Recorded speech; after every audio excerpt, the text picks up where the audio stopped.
नमस्कार दोस्तों, मैं हूं अर्चना प्रजापति एडवोकेट। हमारे चैनल इन्फॉर्मेटिव शॉर्ट्स गैलरी में आपका स्वागत है। दोस्तों, इस वीडियो में आज हम जानेंगे जनरल नॉलेज की बात जो इस समय एपीओ की तैयारी के लिए महत्वपूर्ण है। एपीओ की तैयारी लोग कर रहे हैं और उसमें हम जानेंगे। आज छोटा वीडियो बना रहे हैं। छोटा वीडियो में यानी इन्फॉर्मेटिव शॉर्ट्स गैलरी मेरा छोटा ही वीडियो इस पर होता है। और हमारे चैनल पर आप नए हैं तो लाइक शेयर सब्सक्राइब वाला बटन क्लिक कर लीजिएगा, क्योंकि ऐसे ही कंटेंट हम आपके लिए लाते रहते हैं जिससे आपकी जागरूकता बढ़ सके। दोस्तों, आज हम जानेंगे भारत की इतिहास की कुछ बातें। तो भारत के जो इतिहास की बात किया जाए, अगर इसको डिवाइड किया जाए तो कौन कौन से हम इतिहास को पढ़ेंगे, कितने भागों में हम सुविधाजनक हमारे लिए है, कितने भागों में भारत के इतिहास को बांटा गया है।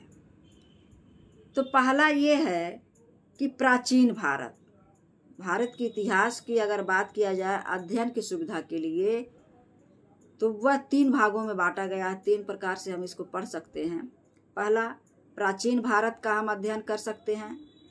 दूसरा जो है मध्यकालीन भारत का, जो मध्यकालीन समय का हम भारत का इतिहास पढ़ सकते हैं, मध्यकाल में क्या हुआ था। एवं चौथा जो है आधुनिक भारत, जो वर्तमान में चल रहा आधुनिक मॉडर्न भारत, मॉडर्न हिस्ट्री जिसको कहते हैं। ये 3 प्रकार से हमें सुविधा दिया गया है। आप 3 प्रकार से भारत के इतिहास का अध्ययन कर सकते हैं। तो अगर कहीं परीक्षा में ये आ जाता है कि भारतीय इतिहास को अध्ययन की सुविधा के अनुसार कितने भागों में बांटा गया है, तो आपको यही याद रहना चाहिए 3 भागों में बांटा गया है। प्राचीन भारत, दूसरा जो है मध्यकालीन भारत, तीसरा जो है आधुनिक भारत। आधुनिक भारत आप पढ़ेंगे और ये 3 चीज़ें अगर आप बता देते हैं तो आपको वहाँ नंबर मिल जाएगा।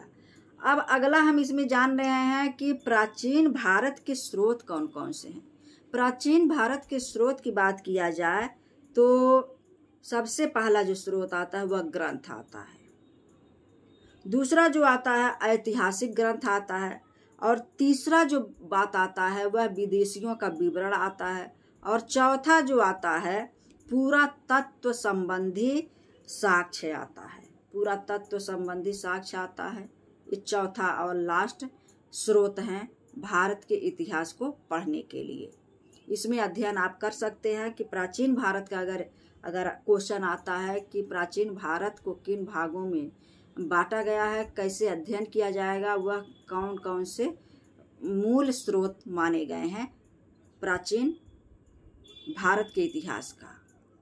तो यही है, सबसे पहला धर्म ग्रंथ है, दूसरा है ऐतिहासिक ग्रंथ हो गया, तीसरा जो है विदेशियों का विवरण, जो विदेशी लोग आए थे हमारे देश पर राज कर रहे थे उनका विवरण दिया गया, उस माध्यम से आप अध्ययन कर सकते हैं। चौथा जो है पुरातत्व संबंधी साक्ष्य की बात जो कहा गया है। तो 4 प्रकार से मूल स्रोत भारत के प्राचीन इतिहास की बात किया गया है। उम्मीद है जानकारी आपको बहुत अच्छा लगा होगा। नेक्स्ट वीडियो का इंतजार करिए। जय हिंद, जय भारत।